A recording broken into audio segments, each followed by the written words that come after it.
Well, hello, hello, hello. Welcome. Hey, how you doing?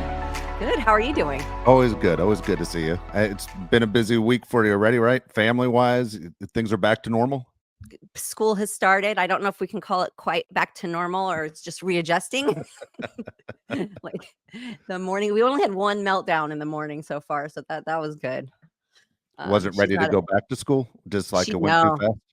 She no. She'd rather stay home and sleep, and Oh, and then go about all her of us day. would. She's not a morning Yeah. person, so I don't know where she gets that from, but When let me ask you a question about that. When you were obviously acting and you're doing a show on a regular basis, I guess you never had like first days of school, right? I mean, your friends are going back to school first days, but you were taught basically on the set, correct? yeah. Well, for high school, I didn't do any high school. That was the only thing. But in the rest of my career, like elementary and junior high, it was kind of normal. I just had to miss a lot of school because I was working. But I did have some first days and last days for sure. I remember those. So I didn't really miss out too much. But high school, yeah, completely, completely gone. Did you when you kind of interesting when like kids go back to school and they summer goes on and you start getting excited about, all right, I've had enough summer, I won't miss my friends, I know what I'm going to wear first day, the whole deal. Even guys do it too, and going, I know what shoes I'm going to wear, what jeans I'm going to wear, what shirt I'm going to wear.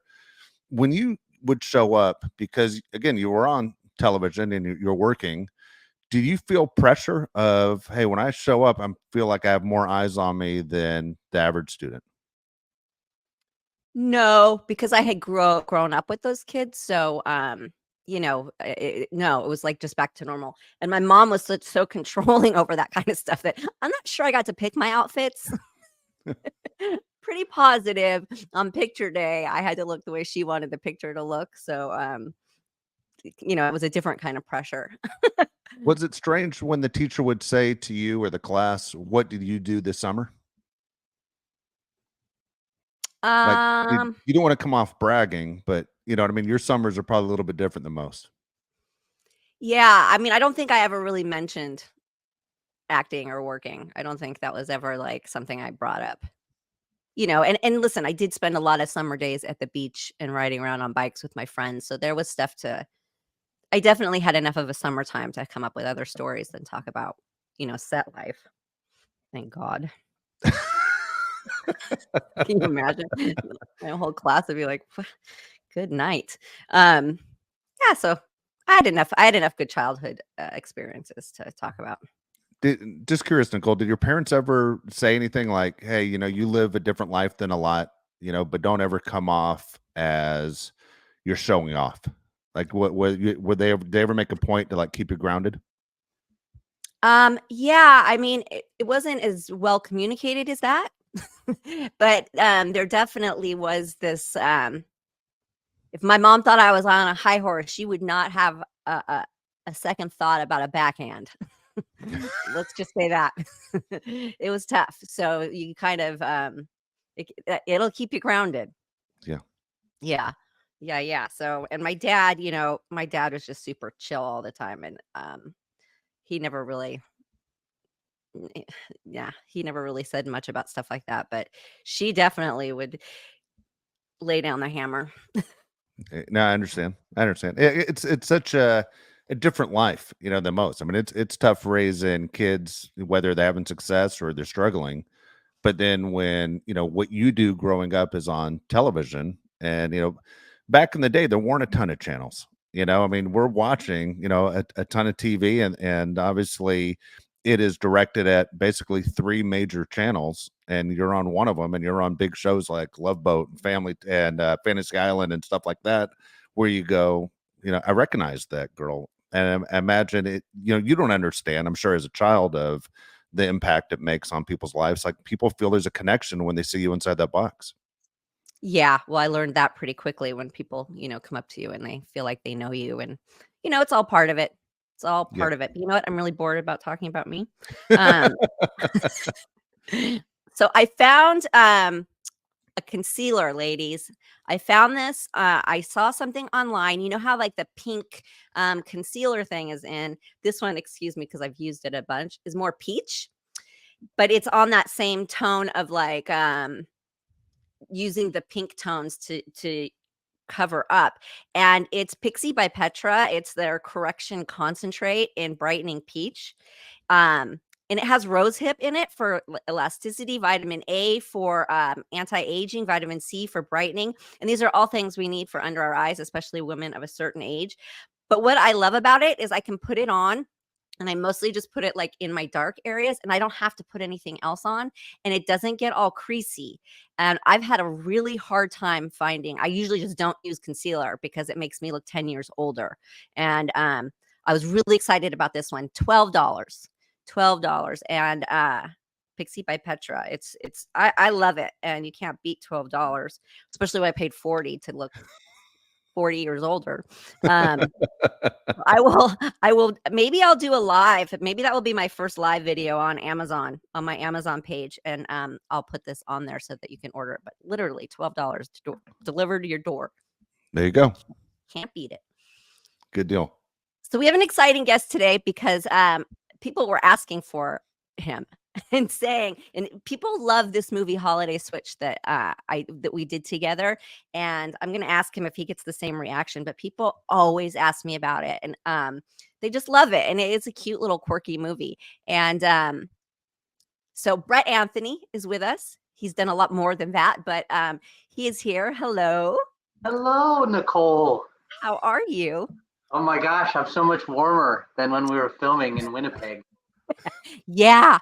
Do you know what's so funny is I did 2 Christmas movies. One of them in the dead of summer here in LA with big coats on and fake snow, and then ours where we're literally, I can see in some scenes like our chins are frozen. Like, Yeah. There was a scene where I was trying to be emotional and I couldn't be because my tear ducts had frozen solid. sealed up, right? Like just Yeah. everything's clenched. Yeah, it's real. Oh, yeah. But It's now looking at you, I am emotional again. And now because I'm in the valley, the tears will flow. So be ready. Yeah. It's either sweat or tears, but that's to be determined. Yeah. Yeah. Do people ask you about that a lot, or do you hear about it a lot? 'Cause I can't Well, hear about it. I've had a couple of moments. I think my most favorite was I was at a resort in Mexico City with some athletes, some female golfers, and at the time I was with one of them, and they had asked why how was I able to come down there and be a part of that little trip, and I said, well, I'm an actor, I haven't done too much, but I've done some cool things. And this one girl is like, I'd never met her before. I said, I did a Lifetime movie called Holiday Switch. And she goes, Gary. I was like, yes. Gary. She knew, like, it had been burned in her mind. Gary from Holiday Switch. She's like, I love that movie. People Huge love hit. it. Huge The hit. women love it. Yep, the women love it. I mean, and then it stopped maybe airing for a minute, and then I really heard about it, and then people were sending me pictures that they bought the DVD. I was Yeah. like, people really responded to it. Yeah, so I texted Stan Brooks, one of the executive producers on it. I told him I was going to come on this. He was like, I got to be there. And I was like, listen, bro, that's not how it works, okay? Listen, it's tough enough in this small room with my makeup staff here. I can't fit you in on the group. But I asked him what sort of stats he could give me about our movie. He wrote this. It's the most watched Lifetime Christmas movie ever and repeated higher and higher in its first 5 years. In the first 3 years of airings, I got so many emails from women who felt it touched their lives and made them appreciate what they had.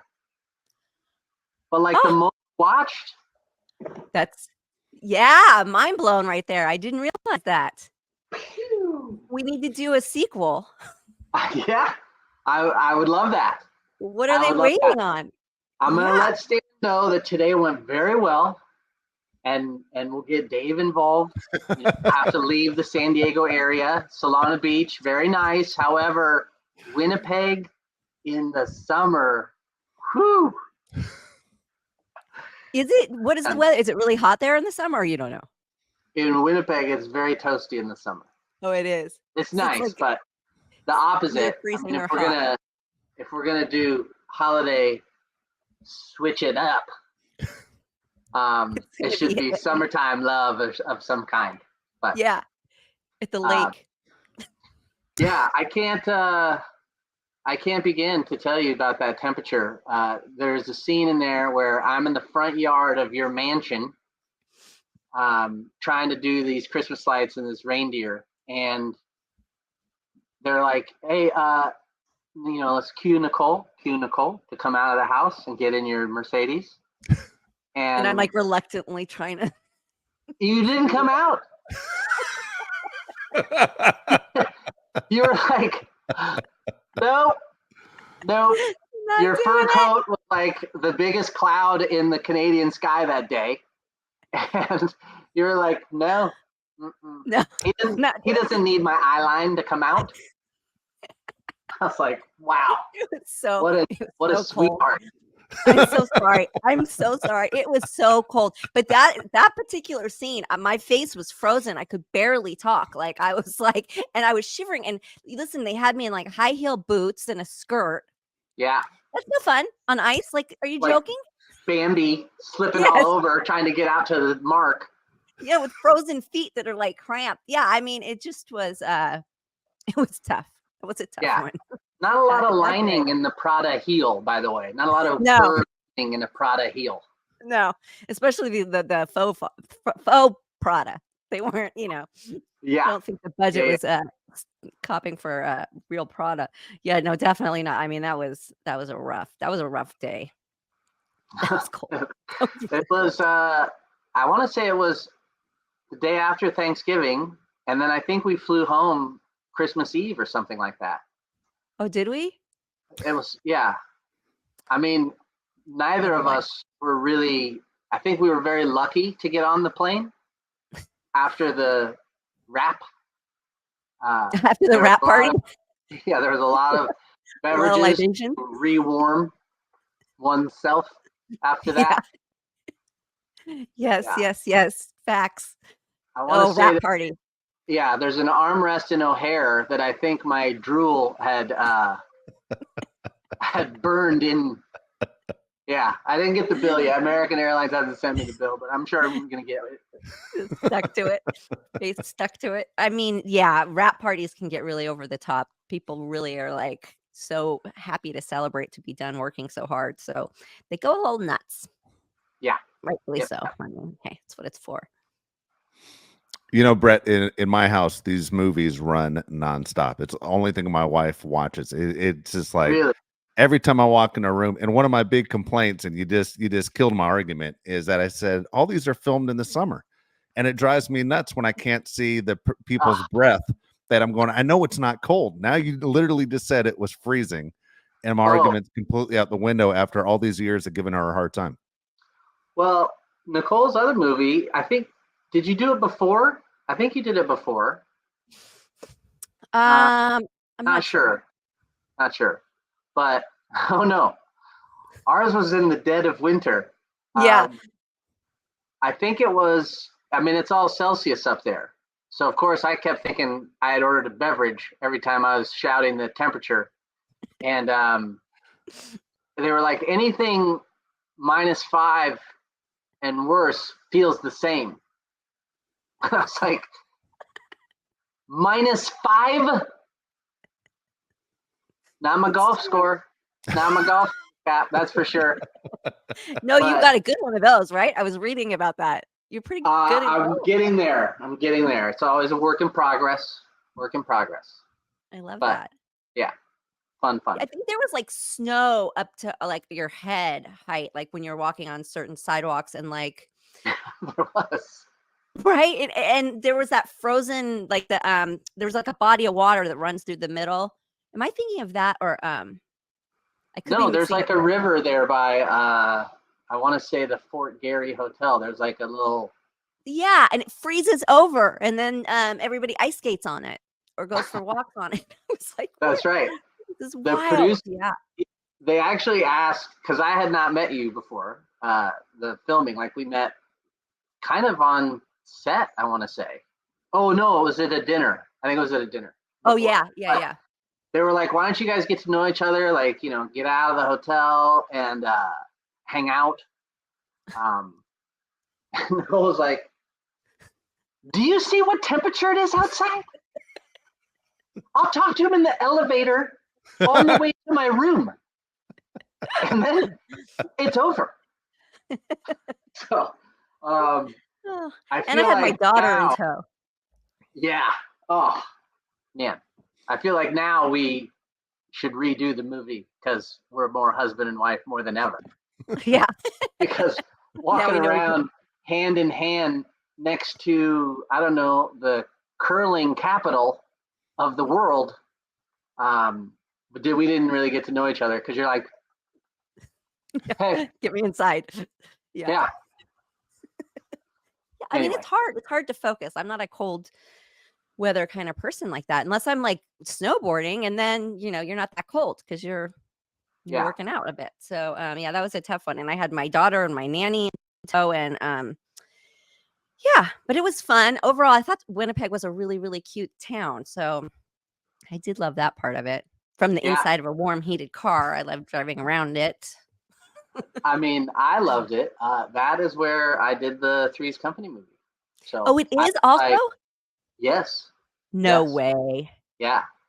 The Regal Beagle was actually, there was a bar in Winnipeg called the Regal Beagle. Not open when we were there. Okay. Not open at that time. But yeah, that's why I thought I felt like the mayor when I was there for Holiday Switch because, A I'd already local. spent some time there. How long were you there, and what was the season when you were doing the Three's Company? It was, I want to say it was summer, but it was nice. Like, there was a couple of hot days, but I golfed a bunch of times. That all happened so fast. Like, I remember throwing dirty clothes in my golf travel bag to take. Like, I took my golf bag and a suitcase, and most of my clothes were in the golf bag. But it was baseball, so it was because I went to a minor league game there, the Winnipeg Gold Eyes, and dream come true there at that game. Was up in one of the luxury boxes, which is smaller than the room I'm in now, but luxury, lowercase spelling. And sure enough, foul ball. I get up, I take 2 steps to the left, catch it, and it still turned in my palm, and I caught it like right in front of the plate glass windows behind me, and I ended up getting thanked by the general manager for saving the window. And I was like, that's really funny because the price of the window, I'm going to need that cash value for the repair of my Thanos hand because of the grip that has shattered every metatarsal in there. But I mean, I love Winnipeg. As odd as that sounds, I do. It was a great town. I had some amazing stuff. I mean, I met you there. That's pretty exciting. Yeah, I had fun there too. It was charming. It was really pretty. I obviously didn't get to see it defrosted like you did. How long were you there when you guys shot the Three's Company deal? I think we were there for 4 or 5 weeks. 4 or 5 weeks. If anybody hasn't seen it, Joyce DeWitt produced it, correct? She did. She If did. anybody hasn't seen it, Bret is amazing. Amazing. Aww. Thank you. You're so good. Yeah, it was really fascinating because then it was hard to look at you and not think John Ritter because you were so convincing. But then, obviously you're your own person, so that came through. But when you first see Bret in person, if you'd seen the movie, you're like, oh my God, it's him. It's like a clone. I still had my sideburns out a little bit just so that, I'd have trouble walking through Gelson's. But that faded pretty quick. Can you talk about Hey, Brett, just curious because I was a huge Three's Company fan when I was a kid. It was part of my childhood. And, John Ritter obviously passed way too young. And at the same time, people who were in the industry always said, you don't understand how talented he really was. And sometimes it fell by the wayside because he was so good and such a great physical actor. When you got that role and said you're John Ritter, I mean, that's a lot of pressure. It really was. I mean, it was a crazy happening. I mean, another actor went in twice for the role. Gentleman's name is Todd Babcock. They called him in for a third time, and he went in there. He did his thing, and he said, "Listen, clearly you're very desperate to hire somebody to play John. You should track down my friend Bret Anthony, whose physical comedy is something I see in acting class all the time." And that is literally how I got the audition for that. Is because No way. Todd was like, "Listen, I can act, but the physical comedy is what you want is what Bret does." Wow. And then, next thing you know, I'm up there, and it was incredible. It was incredible. And Joyce 2 or 3 times called me Jonathan, which was a little like showstopper moment. She was like, "Just you in those clothes and acting like a fool." It was incredible. It was incredible. And I love that story because most actors would never, right? They'll do anything for a gig. So, No, and does he look a lot like John Ritter also, or? no, he has more like a Chris.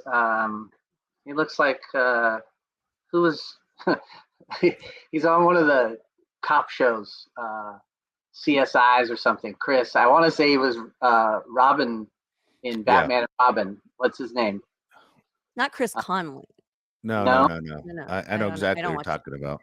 uh, Drawing a blank. He I know, me too. he was Robin in Batman and Robin. I can't Dead think of Poet Society. We could do his whole thing. He's opposite LL Cool J on something, but Todd has that look. But no, it was incredible. And he was a Detroit Red Wings fan. And so I knew somebody at CCM at the time. And so I came back. I had skates for him. I had an Iserman jersey. I mean, what do you give the guy that gives you the chance of a lifetime, really? Like he was, Seriously. yeah, he was incredibly generous for those words to those people. That's pretty unheard of. I love Yeah. that story. Yeah, that is. Yeah. Chris O'Donnell is who we're trying to think of. Yeah. Yes. Damn it. That's what I meant. What did I say? Chris O'Connell? Chris Yeah, O'Donnell. you're close. Yeah. O'Donnell, Yeah. you're close. I'm not good with names. But I got to meet John before he passed, and I met him on the set of 8 Simple Rules. And his attorney, who did his deal for Three's Company, Bob Myman, saw the movie, sent it to John. The response was, John said to me, like, "This is the best way for me to show my kids what my life was like then." And it was just a crazy phenomenon. Three's Company was crazy. Yeah. One of my favorite shows, hands down. I loved that show. I mean, it was hilarious. And I'm coming in strong at 44, 51, actually, 51. And I grew up watching it. And, I could not believe the phone call of my manager at the time saying, "Listen," I was like, they know. What's up? Like, how come I don't know? I came out of the room and they're like, "Listen, I'm not allowed to say anything, but we're not going to tell you till tomorrow. But do you have a passport and can you leave for Canada tomorrow?" I was like, "Yeah, yeah. Okay. But I'll just wait. Yeah, right. You don't have to tell me, but yeah. Did you have your passport? I did have it. Oh, thank God. I did have it. And just the epic moment of driving home from an audition for a Staples commercial in my red polo, black pants, Staples ensemble. Phone call comes and they're like, listen, you got it. And they're going to call you right now. Up comes NBC Productions on the phone. And they're like, listen, we need your address. We're going to send someone to help you pack because you're on the 6 o'clock flight today. And it was like 2:40. Wow. Oh my God. So that's why the scramble. Then I missed the flight because I can't get there in time, and then took the red eye, which was super exciting. But I was the only thing awake. Like it was the lights on the wings, the front of the plane, and then me. Because I was like, I can't fucking believe what is happening. You know what? It's such a good story because people don't know that this is what can happen. Like they literally can say to you, get on a plane in an hour. And it's like, if you don't, then the job is gone. And like, forget it when you have kids and a family and you're trying to like, get your ducks in a row. No. There's no time for any of that. And it's just something that people don't realize that happens. And it's not uncommon. No, and it is the quintessential Lipstick City story of like leaving a commercial audition. You got to do them, you got to go on them, got to make an impression with that casting director. You got to drive here, find parking, go out, get your parking ticket because you didn't see that you're not supposed to park there on Tuesdays. Yeah. And then you're driving home, you're like, wow, I got a ticket, so I'm already down $85. And then that call happens. And then after the table read, the producer came up to my room and said, listen, you're station 12, or what is it when you don't pay your dues? It's yeah. Holiday weekend, can't have you come to the set until your dues are paid. And I was like, awesome. Sweet. What to do? Did production pay him for you, or did they make you come out of pocket? It's a really the whole podcast is going to take a hard left turn with this story. Okay. I was also waiting tables on Friday and Saturday night at the Coconut Club, which was owned by Merv Griffin. He owned the Beverly Hilton. And I was humorous enough, and he always asked me to wait on his family and friends that came in. So Merv had called me knowing that I had done the table read, and he called to say, how are they treating you? And I said, you're never going to believe this. The producer just left my room and told me that I'm station 12. I owe dues. And Merv goes, Ronnie, get Melissa Gilbert on the phone. Wow. And I was like, no. No. Do not call the president of the Screen Actors Guild. Do not call her. And then you hear, I've got her. He's like, Bret, I'll call you back. Not really in that tone, but we don't need to get into Merv Griffin impressions. But he asked me how much I owe. How much do you owe? And I was like, listen, I'm going to handle it. I got it. I didn't have it. I was like, I got it. And he goes, I need to know how much you owe. I said, okay, Merv, I owe $485. And he goes, oh, that's how much I keep in my shoe. I'll call you back. He calls me back. He's like, so I'm just off with Melissa. She says you'll be fine. You just pay your dues when you get back. They're going to call the producers and let them know. And I was like, thank you, Merv and Melissa, for little old me in Winnipeg. And then we started filming and everything was cool. But holy crap. Amazing. No money, flying first class, town car picking you up, driving you around, no money. Yeah, just actor's life, right? Totally. Yeah. Totally. So anyway. Oh, that's, what a blessing, because what would you have done? I guess production hopefully probably would have there would have been something. Yeah. But what a great story. Oh my God. It was incredible. It was incredible.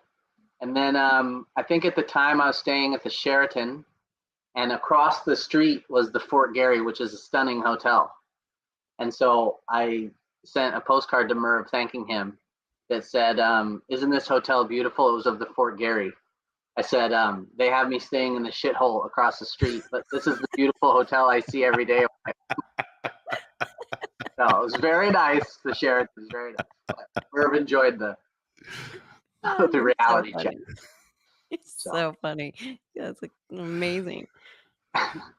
So did you still keep your job there at the Coconut Club, or was that I did. you did? I did. I was told, you sign with the latest, greatest after something like that. But then, as crazy as it is, when I met John and he said these amazing things and I got to meet his family, I asked him if I could bring my mom because there was a taping that night of 8 Simple Rules. He's like, you can bring your wife. He's like, I don't know if you're married, or your girlfriend. I said, do you mind if I bring my mom? And he goes, I brought my mother to every taping of Three's Company. He goes, so this is really an incredible moment for me to know that both of us, like, that's who we thought of kind of first. Oh, that's so sweet. That's so sweet. Oh, it is though. Yeah, it was really great. And she was checking in at the, like, at the time you're still getting patted down when you walk into the sound stages. And my mom turned, she's getting patted down. I was like, watch it, buddy. That's my mom. Okay. And there's this kid standing there and he's looking at me and I look at him. I'm like, gave him my smile. And he goes, I saw your movie last night. And I was like, what movie? He goes, you were really great as my dad. And then my mom starts crying. And I was like, pull it together. It's just his son. What's going to happen? We meet him. Yeah. And so Jason Ritter, that's when I met Jason Ritter for the first time. Incredible. Got the chills again telling the story and I had him then that night. Wonderful human, just like his dad. And then it was just, there's so much about that thing that is incredibly special to me. And like we could do 5 of those, but we can get back to us. But just to know that he had passed like 10 months after that, after meeting him, was so crazy. Was so crazy that I really was like, no, I was just with him in an event like a week and a half before, like this Project Angel Food thing. And like then I see the name and date, the years of his name on television. And I was like, wow. Just like And that. so, yeah. And aside from every audition after that, everybody's like, oh, that's so, like, you were really great in the movie. And that's just so sad that he died. Whenever you're ready. And you're like, comedy. okay, so from death to let's start and try and get this job. Yeah. But and it's cold, but it was great. The button to button it back up was Merv called me that morning that he had passed away, and he said, I just need you to do me a favor. And I was like, what's that? Well, he first said, how you doing, buddy? I was like, sucks. And he goes, I need you to do me a favor. He goes, don't play me in a TV movie. And then he said, too soon. I was like, Merv, it's been 9 hours. So yeah, too soon is my call. But yeah. I think John would have laughed. So there you go. Like, still, it's, but an amazing arc of like, that's the actor's life. Like, holy shit. No way. Staples then I'm in Winnipeg with you, and then Wait, did crazy. you book the Staples job?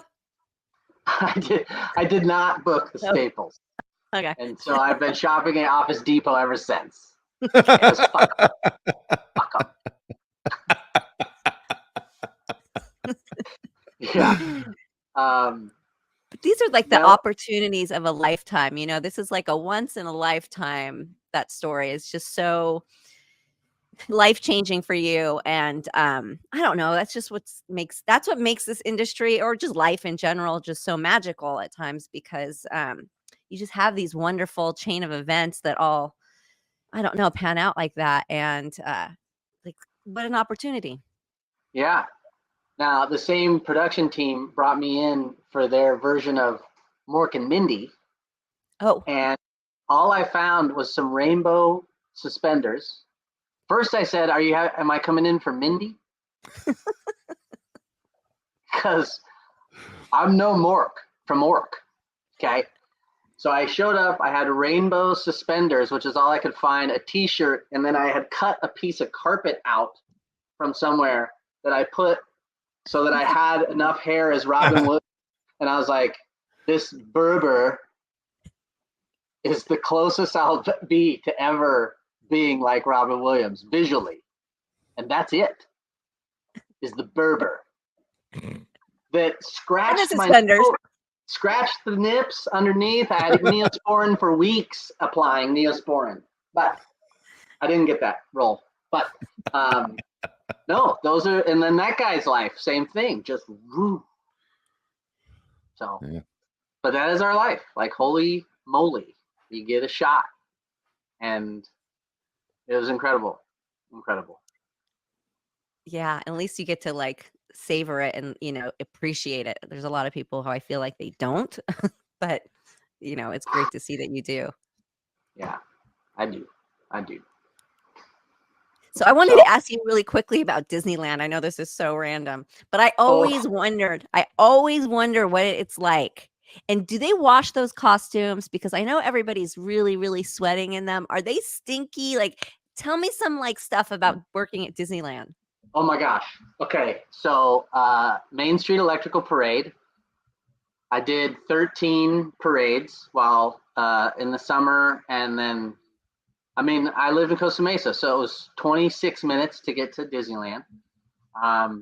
I punched in. I made $4.25 an hour dancing down the main street. Yes, they wash the costumes that they can wash, but like scrubbing out the face of, King Lion, it still stinks. Yeah. Because there's so many different faces that get in there. But you gotta, the funny thing is, like, there's a train that goes down, or a cable car or whatever, that goes down Main Street. So there's train tracks. So you're like jumping off of a float. I rolled my ankle one time, but if you land in the train tracks, or, little Billy's churro is sticking out from the curb. And there's just all these little elements that go into putting on the happiest place on earth. And it was. But when a flow would break down in the summer during the day, they would the floats would stop, and you had to keep like, you're like, have they fixed the float yet? No. Okay. Have they? No. Okay. And then the other floats behind it, the wheels are so narrow, they're starting to sink in the cement. But then you're still giving it. You're still, because that Japanese family's got their cameras out. I do remember in between parades, you'd remove. So Donald Duck would be like, whoop, head over. And then there's like this little person, not little person stereotype, but like a gymnast or somebody that's in there doing all these things in these Mickey and Minnie costumes. And so security brought a family that had got caught shoplifting. And so they brought them back by the break area. And all of a sudden, the kids start crying. And we were like, what's, hey, man, you got caught. You know what I'm saying? You can't be stealing goofy hands, okay? Not a theft item. And the kids start freaking out. And then and then they point. And we're like, what are they pointing at? And it was the Mickey and Minnie heads sitting there on the dryers. And they thought Mickey and Minnie had been decapitated. What a day for these kids. Yeah. Like all for the complimentary $45 goofy hands. Yeah. You see a headless Mickey and Minnie. Traumatized. Happiest place on earth. I would have thought this would have gotten them. But I do have it. Is it here? I put it away. Hang on. Talk amongst yourselves. This is something I think right here that I think you'll appreciate.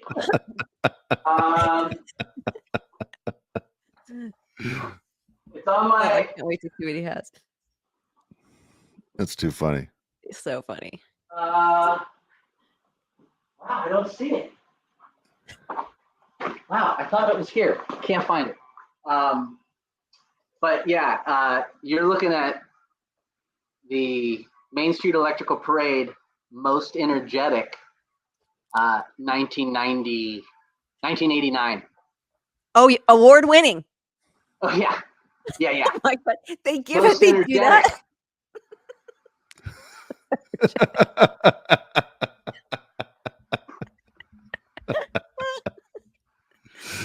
Pretty good. Oh yeah. Is there like a whole ceremony? Oh, there was a banquet. There was a banquet. I love that so much. Yeah. Did you get free tickets to Disneyland? Like free passes? Okay, you did. You got in with your ID, and then you could bring in 3 guests 4 times a year. So nice. Okay, I was everybody's real bestie at that time. Yeah. But that's when it was still doable. I mean, I haven't been in so long. I'm afraid. Last time, yeah, I think it's like almost $200. And you have to buy tickets online, and then you also have to make a reservation to be in the park. And I've heard people struggling that they bought the tickets, but then they couldn't get the reservation. And I was like, why are they doing this? Why is this happening? But well, if they need any parade visuals, they should just call me. I'll break out the Berber from my Morgadish. Yeah, I'll just give them the hairy-chested burst of joy. But there is a bunch of underground shit over there. Like, it is true. There is. There's an employee cafeteria beneath Pirates of the Caribbean. Yeah, and there's a door. The door that goes down there is like right by the trains. There's a train station there. And if you make your way to one of the buildings, there's some bathrooms there, and it's a total inconspicuous door that you open and it goes down. And I was like, I have to see it. So in between parades, go ahead. Oh no, I want to hear what you have to say. Oh, so in between parades, you could put on, if you took your plain clothes, you could go out, but you had to tell them you're going out. You're not allowed to go on any rides, because if the ride gets stuck, you can't be back on that float or giving it. So you really for food or a show that you could leave. So I probably saw Captain EO 197 times. I have those dance moves down. I'm gonna hold off. I haven't stretched yet today. I'm not gonna do those. But sure enough, you go down all these flights of stairs, and it's steamy. It's very piratey down there. It's thick. Is it below the restaurant that's in Pirates of the Caribbean? Is that the okay? Blue Bayou. That would make sense, right? Yeah. I used to love that place when I was a kid. Yeah, beautiful, but crazy underground stuff. Crazy underground. I only went in there once, and that was enough. I want to say the people that ate there the most were like the crew that operated Pirates. It's all dark in there, and it's like, the sun is out. You can go out in the sun if you want. You're in the caves and you're eating underground. It's like your epidermis is blinding me, but I'm glad you're here so that the jewels that you want to reach out and grab on that ride and you can't reach them. But there's cameras everywhere.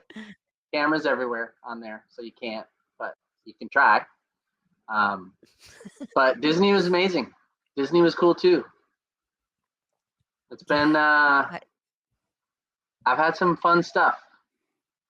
Fun stuff. Well, it seems like wherever you go is fun. You make things fun. So I would not be having fun in a hot costume doing jazz hands at tourists. That's not fun for me. I understand. Hey, terrible. It's not for everybody.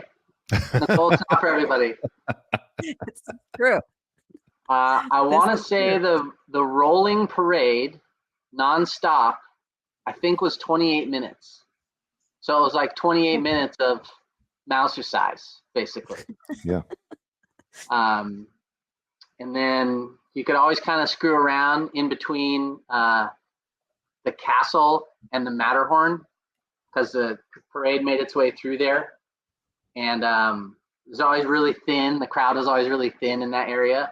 So you could usually mess around with your other dancer pals. But then when it broke down, you were screwed. Totally screwed. Or animals that poop. There's horses in the daytime parades, and then they shit on Main Street. And the highest paid people at Disney, believe it or not, are the street sweepers. It's like a union there. Really? Oh, interesting. Yeah, because they're dealing with disposal. And with that many people, there's some disposal happening there. Yes. But then it's like, shoot, if you're supposed to be dancing behind a horse and that happens.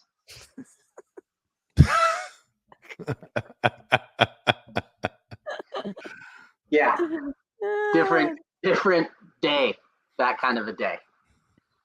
Shitty day. Yeah. I love that. Oh my gosh. Yes. Well, thank you so much for joining us and sharing I could go on and on with you for hours. I could listen to him for hours, couldn't you? Like, he's so funny. I enjoy you and I miss you. This is so cool. I really, really appreciate you having me on and getting to meet Dave. And this is really cool. It was a lot of fun, Bret. That was cool. Thank you. You guys are great. I really enjoyed it. Personality. Absolutely. Yeah, he's so funny. Thank you, Bret. So good. I'll talk to you later. That was okay. I tell you what, he was a really fun person. He was obviously I told you in my house the movies run nonstop, the holiday movies, but the John Ritter thing I thought was fascinating, but just the personality is great. Like, there are people, I know, Nicole, you're around people all the time who, chosen your profession, but when you run into someone like Bret, you could see why they're an entertainer. They're able to go, and they have that energy and that motor. I always say, there's certain people that have that motor, and I'm always impressed by it. But man, it was extremely funny and entertaining. Oh, same. I know. I'm like, can we funnel that energy? Can we right? Somehow funnel that? Yeah, because you're right. And there's just some people where it's just natural, and he's one of those people. Yeah, I don't think he stopped laughing the whole time we shot. I mean, he had me laughing nonstop. I know, the whole time I'm trying not to laugh into the microphone, and I was like, I can't. He literally had me laughing out loud. So he was outstanding. He was outstanding. All right, I got to ask you a couple questions before we wrap things up. But we always do the what you watching, segment on the show, and I'm just gonna ask you first about Real Housewives of New York, okay? Because I'm extremely frustrated. I don't know where you're at. I look at you as the expert, but I'm thinking they either cast it wrong or these women don't know how to do the show. It's too far in, and it's boring as hell to me. Am I wrong? Is it boring? I'm not sure quite how I feel about it. And I think that these people are just showing their character and who they are, so it's like it's taking a minute to get to know them. But I mean, okay, first of all, now I feel really bad for Brynn and that we, kind of had a negative connotation with Brynn because it sounds like she, suffers from some trauma, and that's just really sad. And I hope she works through that. I'm not sure being on TV and it's such a big TV show is like the best way to deal with trauma. But I really, my feelings go out to her. But the Jessel lady, I mean, what is wrong with her? Like, I just, it's almost icky. Yeah. Like, and I watched her on an episode of Watch What Happens Live, and Andy was doing this like little game of like how much something costs. And it was like from a carton of milk to like a 1-carat diamond. And I mean, she's so far off on everything, Wow. so far, but yet wants to be taken seriously as like this businesswoman. But like she thought a 1-carat diamond would cost about $25,000. I mean, and her Yeah. husband was like so embarrassed because he was like the bartender on the Watch What Happens Live. They always have that third guest. And he just like, you could tell he wanted to die. He was like, what are you talking about? $25,000. And then just what we're saying, like, Tribeca is up and coming. Like, do you have eyeballs? Like, what? I don't know. And then, I felt like Aaron was a little bit passive aggressive to her, but at this point I was like, she deserves it. Like she's so out of touch with reality that I have a hard time with people like that. I really do. But I guess, it's what makes the show go around. But and then we have Jen, who's still the coolest to me. She just gets cooler and cooler, but I feel like she doesn't want anything to do with these women. Like she has this whole sideshow going on, doesn't she? It's like it's Jen ditching the girls and then catching up with Jen in her closet. So it's almost like this disconnected show. So it is going a little strange. Yeah, it's I think we're 5 or 6 episodes in, and it feels like it's dragging. Like it's just, let's go. I mean, it's entertainment. Like, where's the entertainment? Do you think that they're trying to like pretend like they're trying to save face and trying not to have a lot of like serious drama like the other shows? I don't know. Maybe they're trying too hard. I don't know. I think the drama makes it what it is. You always hear people say when they do reality TV shows that eventually you forget the cameras are there. It seems like they're constantly aware the cameras are there. Yeah, they're still so new at it. But when it gets to the point like where OC is at, where it's just constant fighting, I just, it gets on my nerves. It's like, I have kids, okay? I don't need to be hearing more arguing like this. It gets to be childish and just gross. But do you happen to watch Below Deck? No, I haven't caught up with Below Deck. You've given me the list of things, and so I'm just so you know, I've been trying to catch up with Atlanta. And when you with Atlanta, I feel like kind of what you just said a second ago about Orange County. There's too much talking over each other, and it's almost like too aggressive. Yeah, well, those women have a different sense of humor, right? They're more brash and more like, they bag on each other more, and they have like a thicker skin with, taking things lighter. I feel like they can say things, throw shade, as they call it, right, at each other, and they sort of in a weird way appreciate it, so it's a little bit different. Whereas OC, they're just catty and mean. And I just, it's so weird. But Below Deck was weird because they have this new cast, this new season, and this guy who's the bosun, his name's Tyler. He gets really, really drunk one night, and he's kind of got a thing going on with this girl, Margot, who's like the third chief stew. They're kind of doing this thing, but one night she gets really wasted too, and she like unconscious in her bed. They put her to bed, and she's like, I just want water. I don't want him, and I just want to go to sleep. And she passes out in her bunk. He goes about the night, and then there's like some kind of power outage in the boat, and all the lights go out, and he sneaks. Now he's wasted too, but still, he's the boss, and he's head of a department. It's so inappropriate. He gets naked and goes and gets in her bed. And production catches it and starts freaking out, and they break the fourth wall, and they literally go in there, and they're pulling him out of the bed. So he immediately gets terminated. He gets removed from the boat and terminated. Meanwhile, there is this girl, Laura, who is the second chief stew, and she's got a thing for all the guys. She's one of those. And there's this one guy, Adam, she's got her eye on, and she is being so aggressively touchy, flirty, and she's being inappropriate. And so they terminated her too in the same day. And I was like, wow, this is crazy because, when you are on such tight quarters, you have to be safe. And, somebody should be allowed to pass out from being drunk. My kids did not just hear that. But you should be able to do that and not be, in danger of, being sexually assaulted or anything even close to it. And I'm not saying that was his intention. I don't know, but you don't get into bed naked with a passed out drunk person. Yeah. Come on. So it was really weird. And then it's like, then they have to turn around and they're 2 people down. They have to turn the boat over. And the next guests that come on are this big group of porn stars. So it's like they go from like being super uncomfortable about, sexual, interaction to now it's just like these people get on the boat, immediately take all their clothes off. They're shooting porn in the cabins. Oh boy. But it kind of like lightened everything back up because it took everybody out of that like so serious zone. So anybody that's watching that, because that got heavy for a second, that was like, and that's not why we watch Below Deck. We don't want to see that kind of stuff. And Bravo is so good about nipping it in the bud and removing people like that. So hats off to them for that. But that was, really, really funny. And then to turn around and have all these porn stars just naked and, completely inappropriate, but in the best, funniest way. And so it was a real like mood changer. Yeah. Yes. Do you watch The Bachelorette at all? And so, no, I have not caught up on the Bachelorette. I got to catch up. You got to keep sending me the list. It's so funny. Like my sleep has completely disappeared as I'm trying to catch up to everything that you're watching, because I'm like, she knows better than me. If it's entertaining to her, it's going to be entertaining to me. I'm in.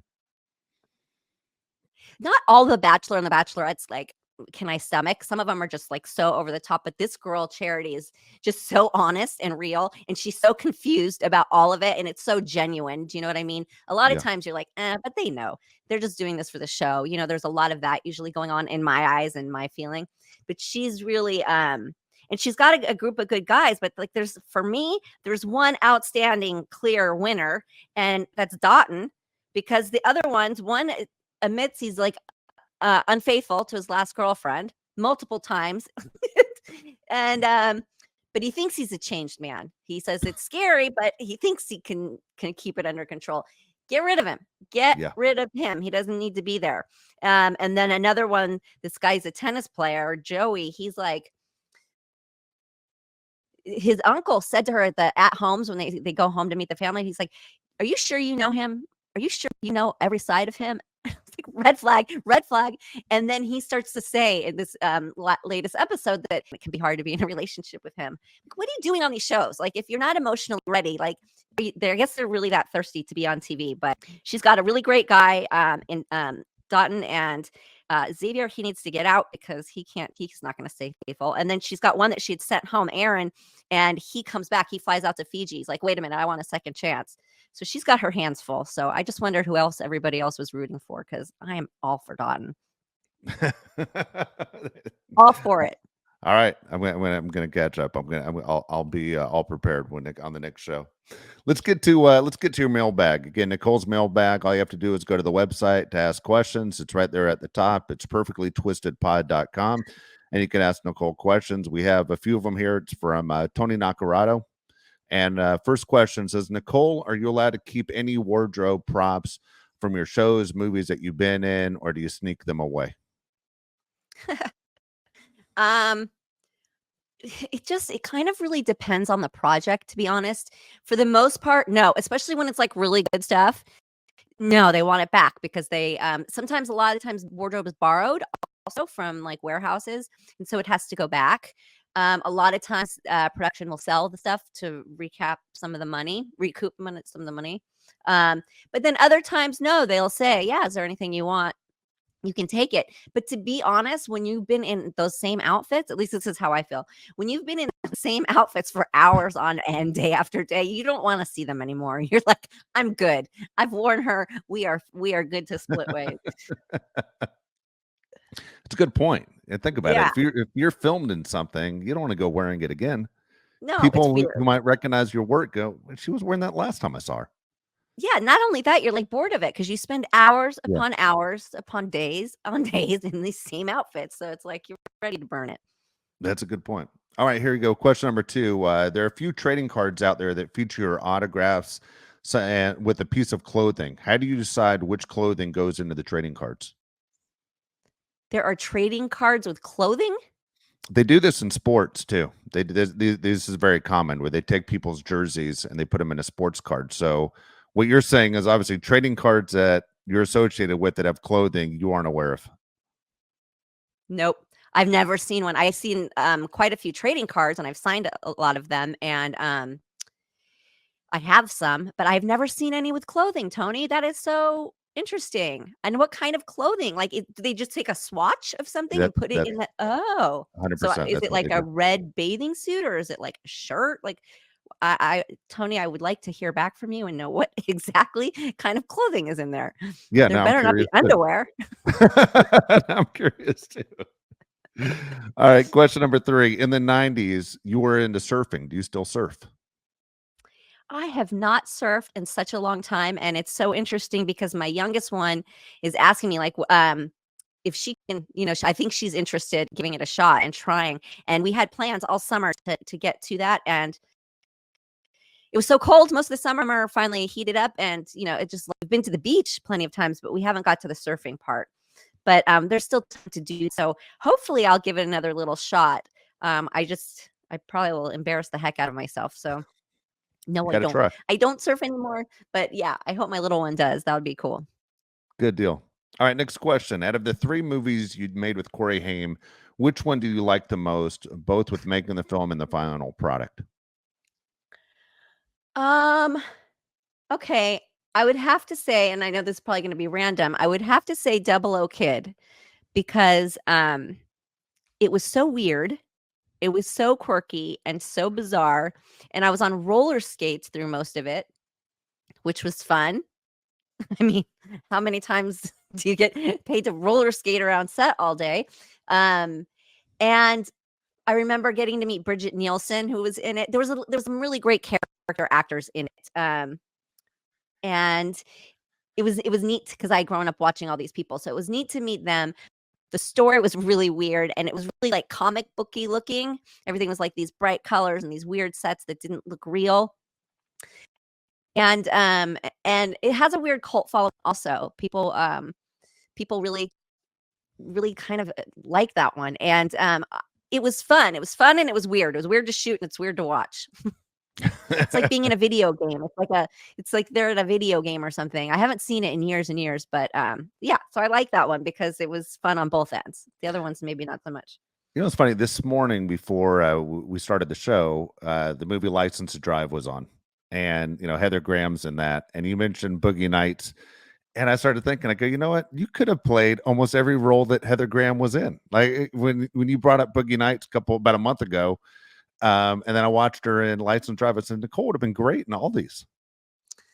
Well, I'll take that as a compliment. Thank you very much. Absolutely, that is a compliment. Yeah, Yeah, absolutely. it is a huge compliment. All right, here we go. Last question. Did you enjoy making the movie Amanda and the Alien, and what do you remember from it? Okay, another quirky movie. um, I met John Kroll who directed it, and he had this vision, and he's great. I'm still in touch with him. He was a great guy, so it was great to work with and for him. And he had this like vision of this again, kind of comic booky. Why do I do all these comic booky things now that I'm thinking about it? Because I did the Demolitionist. Okay, I've got a lot of comic book things under my belt. And so it was, it was different. It was weird and it was different and it was kind of cool in a way. And the process, the people, everybody was like really great to work with. And I just remember having a really good time on it. It's been a long time. But I remember I was living out in Malibu and we had really heavy rains that year. And they asked me because we were shooting at CBS Radford in Studio City, and they asked me, please do not go back to Malibu tonight. Please do not, because if you can't make it for set tomorrow, like we're screwed. It was a smaller budget thing. They have to keep everything on schedule. And I went back to Malibu, and sure enough, it was all the roads were closed, and I was like, oh, good Lord, what have I done? But my boyfriend, who I was living with at the time and who grew up there, I was like, you got to find a way. You got to find a way to get me there. These back roads, and he did. He took some weird little back canyon roads, and he got me to CBS Radford, and he was so annoyed with me, and they were none the wiser. And I was like, phew, dodged a bullet there. But so I remember that from that set. I will never do that again. There you go, Tony. Appreciate the obviously the questions. Again, if you want to ask a question in Nicole's mailbag, it's very easy. All you have to do is go to the website perfectlytwistedpod.com and then look for the little sign right there. This is Nicole's mailbag. Ask your questions and we'll get it on there. So fantastic. That was a fun show. It was a lot of it was a really fun show, right? Brett was great. Yes, yeah, absolutely. Good time. I hope you guys enjoyed it, and I'll see you next week. Don't forget to subscribe. Don't forget to comment and rate. We need those reviews, and we will see you next week.